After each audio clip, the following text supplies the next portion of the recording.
Halo teman pajak, pada kesempatan ini saya akan membuatkan video tutorial pemeriksaan pajak update tahun 2020 berdasarkan fakta real di lapangan. Pada video ini, teman-teman pajak akan saya berikan informasi mengenai 24 pertanyaan yang biasa dilakukan oleh tim pemeriksa kepada wajib pajak badan maupun orang pribadi. Untuk mempersingkat waktu, silakan teman-teman ikuti video ini dari awal, pertengahan hingga akhir agar teman-teman bisa memahami dan menguasai pemeriksaan ini dengan baik. Silakan.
Teman pajak, pada proses awal dari suatu pemeriksaan, tim pemeriksa pajak akan mengirimkan surat pemberitahuan pemeriksaan dan juga surat panggilan dalam rangka pertemuan awal pemeriksaan tersebut. Adapun surat-suratnya adalah sebagai berikut.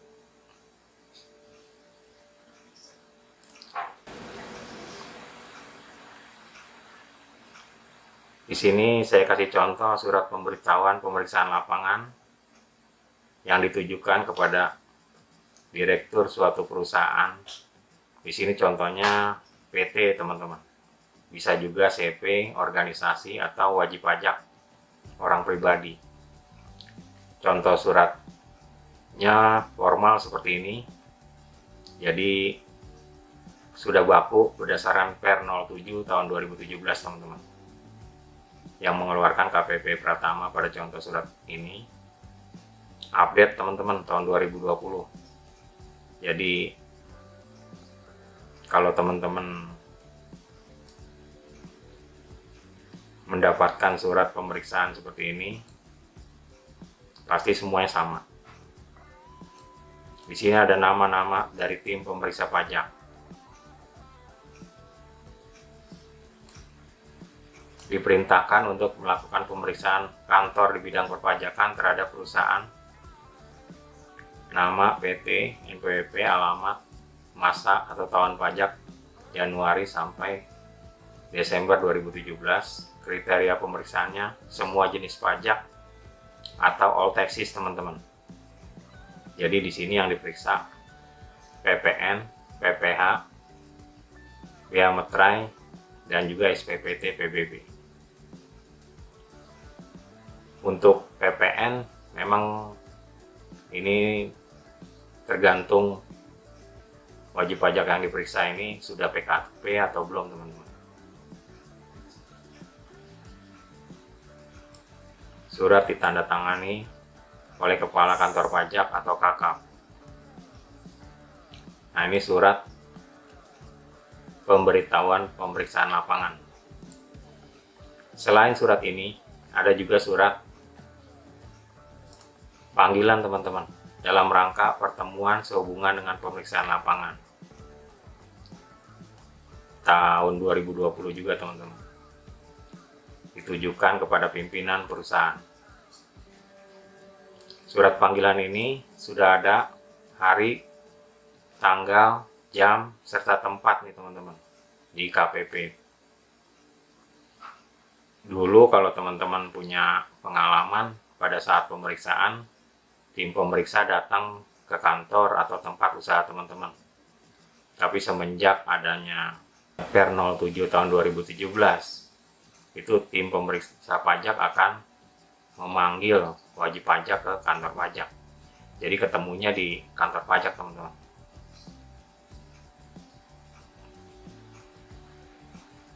Pada pertemuan tersebut, wajib pajak diminta untuk membawa proses bisnis,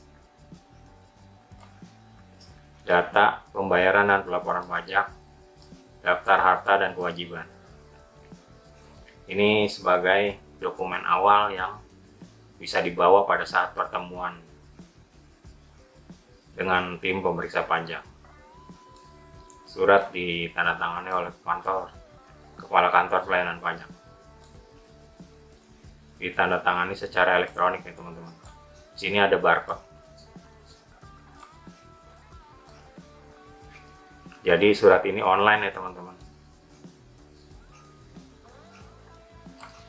Selain surat ini, ada juga surat peminjaman buku, catatan, dan dokumen teman-teman. Jadi resmi pada saat pemberitahuan pemeriksaan ini,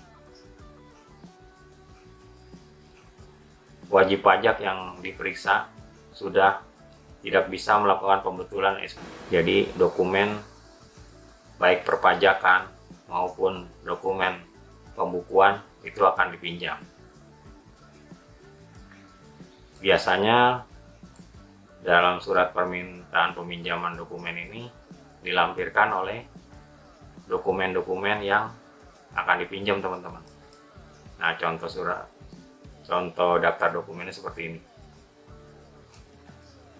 Di sini ada dokumen data perpajakan.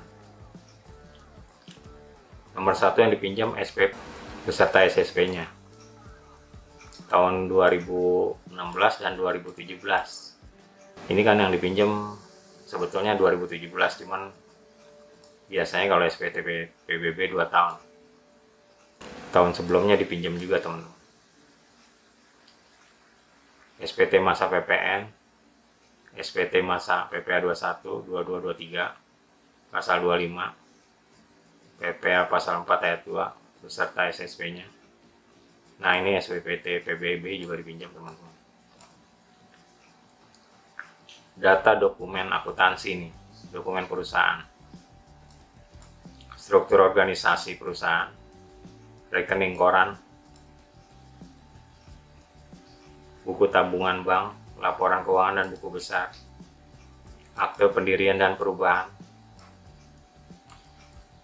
daftar chart of account, buku penjualan, buku pembelian, buku hutang, buku piutang, buku persediaan, pesanan pembelian atau PO, pesanan penjualan, sales order, laporan PPIC, daftar dan bukti pemilikan aktiva tetap,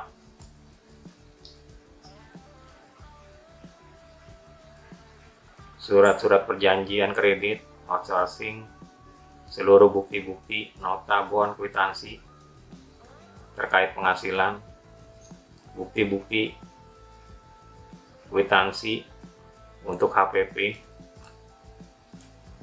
DO, SPK, dokumen pengangkutan barang, rekapitulasi arus uang, arus barang, ekualisasi SPT masa PPN, ekualisasi biaya-biaya gaji, ekualisasi biaya pendapatan sewa, biaya jasa, ekualisasi omset penjualan, ekualisasi peredaran usaha, file data komputer. Yang terakhir, data dokumen lainnya yang diperlukan oleh tim pemeriksa pajak. Nah teman-teman, dari banyaknya dokumen yang dipinjam ini mengandung positive list. Jadi kalau teman-teman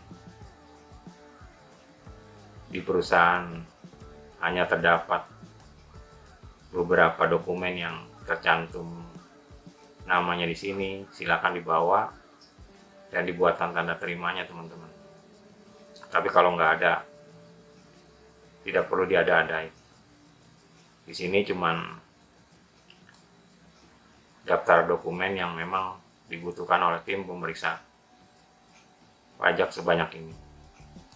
Disesuaikan dengan dokumen yang ada di perusahaan teman-teman. Oke teman-teman, itu adalah dokumen-dokumen yang dikirim melalui pos atau dengan faksimili atau juga dengan kurir ke alamat NPWP wajib pajak. Sekarang kita lanjutkan kepada tahap yang kedua.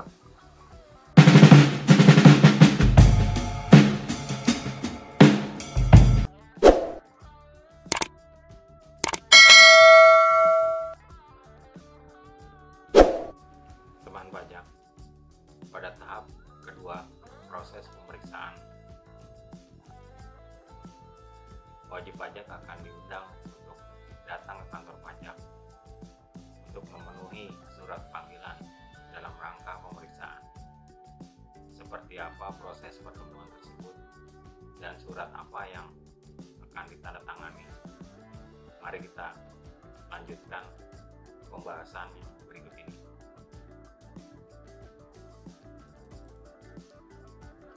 Nah teman-teman, pada pertemuan tersebut akan dibuatkan dua surat teman-teman. Satu, surat berita acara pemberian keterangan, dan yang kedua adalah surat fakta integritas. Kita bahas satu persatu teman-teman. Surat berita acara pemberian keterangan seperti yang saya berikan contoh berikut ini. Ini diketik langsung pada saat pertemuan tersebut, pada hari, tanggal. Di sini ada nama-nama dari tim pemeriksa pajak. Mereka diperintahkan berdasarkan surat pemeriksaan untuk melakukan pemeriksaan. Di sini ada data identitas dari wakil dari wajib pajak, yaitu direktur contohnya nih teman-teman. Bisa juga komisaris atau pengurus dari suatu perusahaan. Alamat direktur tersebut, nomor identitas, bisa SIM atau KTP dari direktur, nomor telepon. Dalam hal ini bertindak sebagai wakil karena dia sebagai pengurus perusahaan tersebut. Kalau yang diperiksa wajib pajak orang pribadi, maka di sini silang wajib pajak. Kalau ini untuk kuasa dari wajib pajak yang diperiksa. Dari wajib pajak, nama PT, contoh misalkan PT A, NPWP, alamat, nomor telepon, alamat email. Ini semua diisi semua. Nah teman-teman, masuklah kita kepada pertanyaan apa dalam berita acara pemberian keterangan itu. Pertanyaan nomor 1, apakah pada saat ini saudara dalam keadaan sehat jasmani dan rohani? Pertanyaan nomor 2, untuk saudara ketahui bahwa saudara pada hari ini akan dimintai keterangan terkait PTA, apakah saudara bersedia memberi keterangan yang sebenarnya? Pertanyaan ketiga, jelaskan identitas dan pekerjaan saudara saat ini.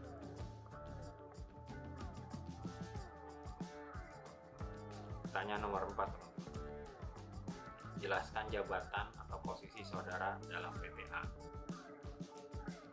Nomor 5, jelaskan tugas pokok saudara terkait jabatan sebagai direktur PTA. Nomor 6, dapatkah saudara jelaskan awal mula berdirinya PTA? Lanjut teman-teman, pertanyaan berikutnya.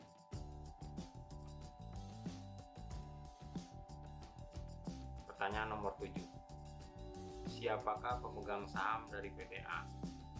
Apakah modal tersebut telah ditempatkan atau atau disetor seluruhnya. Di sini akan dibuatkan tabel nama pemegang saham, jumlah saham yang dimiliki, serta persentase dari saham tersebut. Nomor 8. Apa yang saudara ketahui tentang kegiatan usaha PTA? Pertanyaan nomor 9. Apa saja produk yang dijual atau jasa yang dijual oleh perusahaan? Bagaimana spesifikasi, merek atau brand dari produk atau jasa tersebut? Pertanyaan nomor 10. Aset apa saja yang secara langsung digunakan oleh wajib pajak untuk memperoleh penghasilan? Pertanyaan nomor 11. Bagaimana mekanisme atau alur penjualan atau penghasilan dari PTA, mulai dari order sampai dengan pembayaran? Pertanyaan nomor 12. Siapakah customer utama perusahaan? Bagaimana profil dari perusahaan tersebut? 13. Apa saja dokumen yang ada atas transaksi penjualan atau penghasilan tersebut? Dapatkah saudara menunjukkan dan meminjamkan kepada tim pemeriksa? Pertanyaan nomor 14. Bagaimana mekanisme atau alur pembelian dari PTA? Produk apakah yang dibeli dan biaya HPP apa yang dibebankan oleh wajib pajak?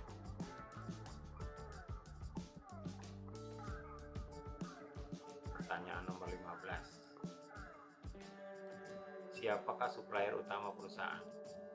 Bagaimana profil perusahaan tersebut? Pertanyaan nomor 16. Apa saja dokumen yang ada atas transaksi pembelian dan biaya atau HPP yang dibebankan tersebut? Dapatkah saudara menunjukkan dan meminjamkan kepada tim pemeriksa? Pertanyaan nomor 17. Adakah pencatatan atau pembukuan atas transaksi penjualan atau penghasilan dan pembelian atau biaya PTA? Siapakah yang mencatat dan disimpan di mana pembukuan tersebut? Dapatkah saudara menunjukkan dan meminjamkan kepada tim pemeriksa?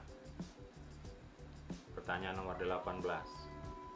Apakah semua transaksi keuangan atas penjualan atau penghasilan dan pembelian atau biaya wajib pajak melalui rekening koran? Dapatkah saudara menunjukkan dan meminjamkan kepada tim pemeriksa? Pertanyaan nomor 19. Apakah semua transaksi keuangan atas penjualan atau penghasilan dan pembelian atau biaya wajib pajak sudah dilaporkan dalam SPT masa maupun tahunan wajib pajak? Siapakah yang membuat dan melaporkan SPT tersebut?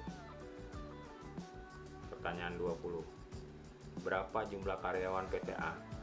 Mohon disebutkan sesuai job desk atau rincian pekerjaan masing-masing. Pertanyaan 21.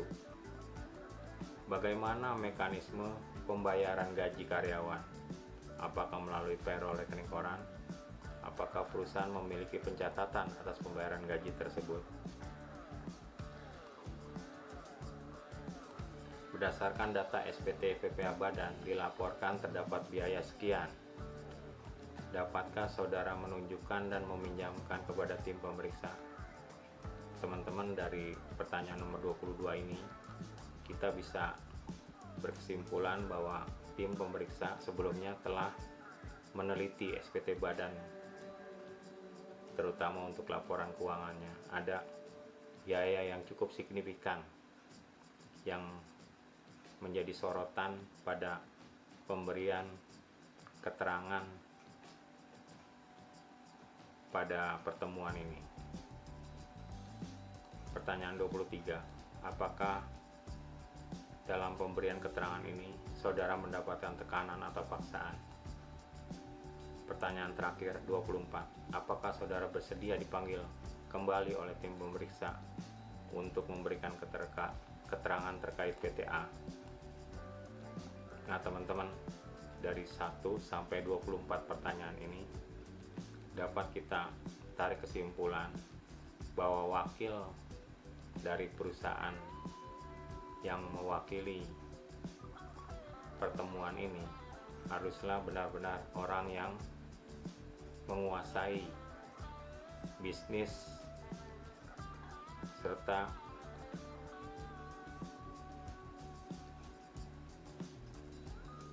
mengetahui data-data perusahaan, terutama untuk perpajakannya, sehingga bisa menjawab dan berita acara pemberian keterangan ini bisa berjalan dengan lancar. Dan hal ini juga direktur atau komisaris bisa didampingi oleh karyawan dari perusahaan tersebut atau konsultan pajak, tapi sebatas mendampingi, sedangkan sebagian besar memang wakil dari orang yang ditunjuk oleh perusahaan ini benar-benar harus menguasai bisnis dari wajib pajak yang diperiksa. Selanjutnya, selain surat pemberian keterangan ini, ada surat fakta integritas seperti apa. Nah, teman-teman bisa lihat pada surat berikut ini. Surat fakta integritas, contohnya seperti ini teman-teman. Surat ditandatangani nanti oleh pihak pertama, yaitu tim pemeriksa. Pihak kedua yaitu wakil dari perusahaan atau wajib pajak yang diperiksa. Isi suratnya sebagai berikut nih teman-teman. 1. Pihak pertama akan melaksanakan tugas pemeriksaan di tempat wajib pajak dan mentaati menjunjung tinggi kode etik pegawai Direktorat Jenderal Pajak. Kedua, pihak pertama menjelaskan tujuan dari pemeriksaan. Poin ketiga, pihak pertama akan menjaga kerahasiaan data atau informasi yang diperoleh selama pelaksanaan pemeriksaan. Poin keempat, pihak pertama akan menggunakan data atau informasi diperoleh selama pelaksanaan pemeriksaan secara bertanggung jawab. Poin kelima, pihak pertama tidak akan meminta atau menerima segala pemberian dalam bentuk apapun dari pihak kedua. Poin keenam, pihak kedua tidak akan memberikan atau menawarkan uang atau barang, fasilitas atau segala pemberian dalam bentuk apapun kepada pihak pertama. Poin 7, apabila terjadi pelanggaran, pihak kedua akan melaporkan hal tersebut secara tertulis kepada pihak pertama. Poin ke-8, pihak pertama maupun pihak kedua akan dikenai sanksi sesuai dengan peraturan perundang-undangan yang berlaku apabila melakukan pelanggaran terhadap fakta integritas ini. Nah teman-teman, dari dua surat ini maka proses pemeriksaan akan berlanjut kepada penelitian dokumen-dokumen dari wajib pajak yang diperiksa. Oke teman-teman, itulah video tutorial pemeriksaan yang telah saya buat berdasarkan pengalaman saya di lapangan. Semoga video ini bermanfaat buat teman-teman. Oh ya teman-teman, jangan lupa like, subscribe, and comment untuk video ini agar teman-teman bisa update terus video-video perpajakan yang akan saya buatkan untuk teman-teman. Dan jangan lupa juga, jika ada pertanyaan silakan teman-teman ajukan pada video yang telah saya buat ini. Wassalam.